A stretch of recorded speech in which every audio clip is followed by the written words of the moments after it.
હું તમને એક સાયન્ટિફિક રિસર્ચ કરેલો આંકડો આપું છું. જ્યારે તમે કોઈ કામ કરી રહ્યા હો અને મોબાઈલના કારણે જશે નોટિફિકેશન આવવાના કારણે તમે જે ડિસ્ટર્બ થાઓ છો, જશે ફોન ઉઠાવીને ચેક કરો છો કે ઓ અચ્છા આ મેસેજ આવ્યો છે, ફોન પાછો મૂકી દીધો. આટલી વાર તમે ડિસ્ટર્બ થયા, તમે ફરીથી તમારા કામમાં લાગ્યા, પણ તમારા મગજને એ કામ પર ફરીથી ફોકસ કરવા માટે 23 મિનિટ 15 સેકન્ડ લાગે છે. તમને લાગતું છે કે બસ મેં 1 સેકન્ડ બગાડી, એકચ્યુઅલી 23 મિનિટ 15 સેકન્ડ તમે બગાડી છે. અને આઈ ડાઉટ તમે 23 મિનિટ 15 સેકન્ડ સુધી બીજી વાર ડિસ્ટર્બ નહીં થયા હો. તમે જેટલું વિચારો છો એનાથી મોટું નુકસાન તમને થઈ રહ્યું છે. અને આપણા બોડીનો સૌથી જે જરૂરી પાર્ટ છે બ્રેન, નુકસાન એને જ થઈ રહ્યું છે. એટલા માટે તમારે આને રીવાયર કરવું પડશે. રીવાયર થઈ ચૂક્યું છે અને ફરીથી રિવર્સમાં રીવાયર કરવું પડશે કે અઘરા કામથી જ આ ડોપામાઇન રિલીઝ થાય. રીવાયર કરવા માટે તમારે પહેલાં તો આ શોર્ટ્સ ફોર્મ જોવાના ઓછા કરવા પડશે. તમે જો બંધ કરી શકો તો બેસ્ટ, ના કરી શકો દિવસમાં એક ટાઈમ રાખો કે હું આટલી મિનિટ આટલા વાગ્યા સુધી રીલ્સ કે શોર્ટ્સ જોઈશ, પછી નહીં જોઉં. બીજી વસ્તુ, જ્યારે તમે લોંગ વિડીયો જુઓ, કલાકનો વિડીયો છે, કોઈ તમે લેક્ચર જોઈ રહ્યા છો, તો પહેલી 5 મિનિટ 10 મિનિટ તમે આપો એને. લાગે કે આ બિલકુલ કામનો નથી, આમાં જે વિડીયો તમે જોઈ રહ્યા છો તમને કોઈ બેનિફિટ થવાનો નથી, તો છોડી દો. ઓબ્વિયસલી તમે 1 કલાક ના બગાડશો, પણ જસ્ટ પહેલી 1-2 મિનિટમાં તમને કંઈ એવું હાઈલી એન્ગેજિંગ કન્ટેન્ટ ના મળ્યું, તમે સ્કીપ કરો છો, દેટ ઇઝ રોંગ.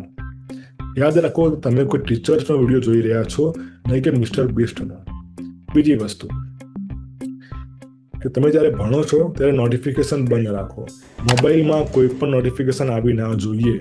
જો સગવડ હોય તો આઈપેડ, ટેબ્લેટ કે તમે લેપટોપનો યુઝ કરો. એનાથી તમને જે વારે ઘડીએ ઇન્સ્ટાગ્રામ, વોટ્સએપની જે નોટિફિકેશન આવે છે એ બંધ થશે. આનાથી બચવાનો બીજો એક રસ્તો છે, એનું નામ છે ડોપામાઇન ડિટોક્સ. આ એ વસ્તુ છે કે એમાં તમે તમારો સ્ક્રીન ટાઈમ ઓછો કરો છો.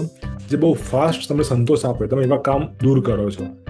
જેમ કે રીલ્સ જોવી, શોર્ટ્સ જોવા, મોબાઈલ પર એવો કોઈ પણ કન્ટેન્ટ જોવો જે તમને ફ્રીમાં એક સંતોષની લાગણી આપે છે, એ તમે દૂર કરો. સ્ક્રીન ટાઈમ ઓછો કરી નાખો. મોબાઈલનો ઉપયોગ માત્ર કામના કારણે જ કરો. જે કામથી ફોન ઉઠાયો છે એ કામ જ તમે એમાં કરો. વાંચતી વખતે તમને કંઈ ડાઉટ થયો કે આ વસ્તુનું મિનિંગ શું થાય, તમને લાગ્યું લાવ હું ફોનમાં ચેક કરી લઉં. તમે ફોન ઉઠાવ્યો, તમે સર્ચ કરવા જાઓ એ પહેલાં તમને મેસેજ દેખાય છે વોટ્સએપ પર, એટલે આને રિપ્લાય તો આપવો પડશે. તમે રિપ્લાય આપવા ગયા, બીજો મેસેજ આવ્યો, તમે ઇન્સ્ટા, ફેસબુકમાં ચેક કરવામાં તમે પડી ગયા અને તમે સર્કલમાં ફસાઈ ગયા. તમારી 5 મિનિટ 10 મિનિટ ક્યાં ગઈ તમને ખબર નથી. આ તો 5-10 મિનિટનું નુકસાન છે, પણ જે પેલી 23 મિનિટ 15 સેકન્ડ લાગશે તમને ફરીથી તમારા વિષયમાં પાછા આપવા માટે, એ નુકસાનનું શું? વાંચતી વખતે જો બહુ જરૂરી લાગે તો જ મોબાઈલ સાથે રાખો. મોબાઈલમાંથી વાંચવાનું જેમ મને એમ ટાળો. અત્યારે બધું જ ફોનમાં આવે છે એટલે હું સમજી શકું છું કે અઘરું છે કામ, પણ પોસિબલ હોય ત્યાં સુધી મોબાઈલને ટાળો. જો તમે મોબાઈલમાં વાંચતા હો તો નોટિફિકેશન બંધ રાખો. તમે જો બુકમાંથી જ રીડ કરતા હો તો મોબાઈલ સાથે રાખવો નહીં, એ જ બેસ્ટ ઓપ્શન છે. તમને કંઈ પણ સર્ચ કર્યા જેવું લાગે તો ક્યાંક નોંધ કરી લો, અને પછી એવા 5-6 મુદ્દા ભેગા થાય તમે અથવા બ્રેક લો, તમે ત્યારે ફોનમાં સર્ચ કરી લો. બીજી નાની સલાહ આપું, કદાચ તમને ના ગમે પણ જોજો, તે જો લાગુ પડતી હોય તો. યુટ્યુબમાં એક ફીચર છે, તમે વિડીયો સ્પીડમાં જોઈ શકો છો, 1.25, 1.52 એ રીતે.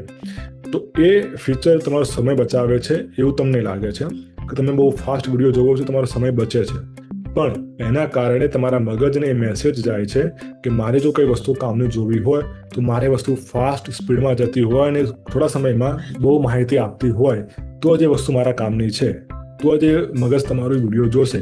તો તમે આ રીતે તમારા મગજને ધીરે ધીરે રીવાયર કરશો કે આપણે લોંગ ફોર્મ વિડીયો જોવાના છે, લોંગ ટાઈમ બેસીને વાંચવાનું છે, લોંગ ટાઈમ કોઈ બોરિંગ કામ કરવાનું છે. અઘરું અને બોરિંગ કામ કરવું એ તમને ખાલી એજ્યુકેશનમાં નહીં પણ લાઈફના તમે દરેક ફિલ્ડમાં સફળતા અપાવશે. ઇઝી અને ફાસ્ટ કામ ક્યારેય કોઈને સફળતા અપાવી નથી ને અપાવશે પણ નહીં. આ વિડીયો જસ્ટ મેં એના માટે જ બનાવ્યો છે. તમે આખો વિડીયો જોયો હોય તો ખૂબ અભિનંદન કે તમે આટલો લાંબો વિડીયો જોઈ શક્યા છો. બાકી હવે બીજે કામની માહિતી માટે સબસ્ક્રાઇબ કરીને જજો. મળીએ નેક્સ્ટ વિડીયોમાં. આઈ હોપ તમે મેં બહુ બોર નથી કર્યા. મળીએ.